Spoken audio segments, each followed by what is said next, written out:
আসসালামু আলাইকুম, welcome back to my channel. আজকে আমি নিয়ে এসেছি অতি সাধারণ একটি রান্না, সেটা হচ্ছে লাউ মুসুরি।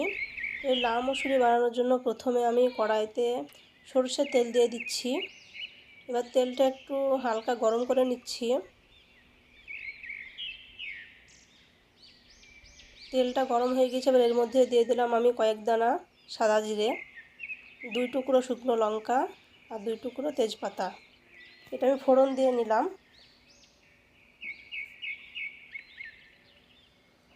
এবার এর মধ্যে আমি দিয়ে দিচ্ছি পেঁয়াজ কুচি।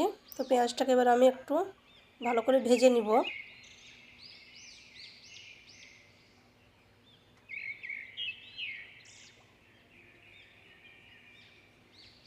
পেঁয়াজ ভাজা হয়ে গেছে, এবার এর মধ্যে দিয়ে দিচ্ছি আমি কেটে রাখা লাউ।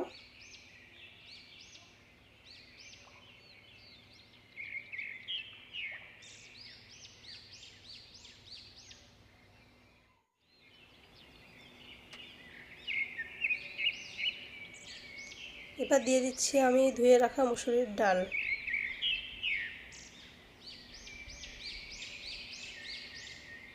এটাকে ভালোভাবে একসঙ্গে নেড়েচেড়ে মিশিয়ে নিব।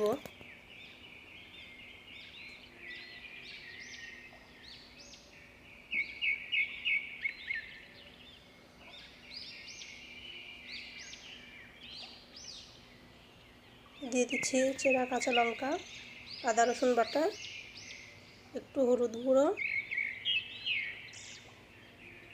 ভালোভাবে এটাকে কষিয়ে নিব। এর মধ্যে এখন আমি কোনো পানি দিব না, লাউ থেকে প্রচুর পানি বের হবে। এখন আমি পানি দিব না, ঢেকে দিচ্ছি। এই যে লাউ থেকে পানি বের হয়েছে, এটাকে এবার একটু কষিয়ে নিয়ে তারপর আমি এর মধ্যে পানি দিব।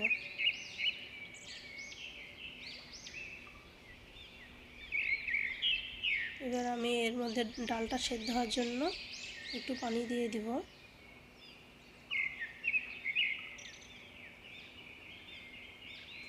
এবার এটাকে ঢাকা দিয়ে দিচ্ছি।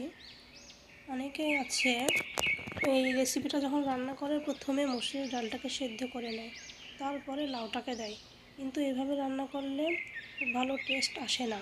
তার কারণ লাউয়ের মধ্যে যে এক্সট্রা পানি আছে ওটা থেকেই যায়, আর প্রথমে যদি লাউটাকে কষিয়ে নিয়ে লাউয়ের পানিটা বের হয়ে যায় তারপরে মসুরির ডাল দেয়, তাহলে এটা টেস্ট ভালো হয়। তো এইভাবে আপনারা একদিন রান্না করে খেয়ে দেখবেন কেমন লাগে।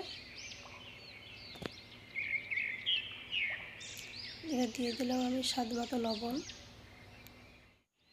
এটাকে ভালোভাবে মাখো করে নিচ্ছি।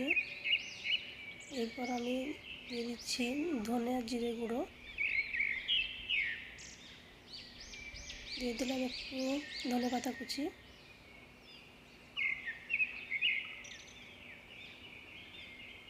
ভালোভাবে নেড়ে নিচ্ছি যাতে ডালটা আর লাউটা গলে গিয়ে একসঙ্গে একটু মিক্স হয়ে যায়। এবার যতটুকু আমি এটাতে গ্রেভি রাখবো সেই মতো আমি পানি দিয়ে দিলাম। তো এটাকে এবার আমি ঢাকা দিয়ে ভালোভাবে ফুটিয়ে নেব। এই যে হয়ে গেছে।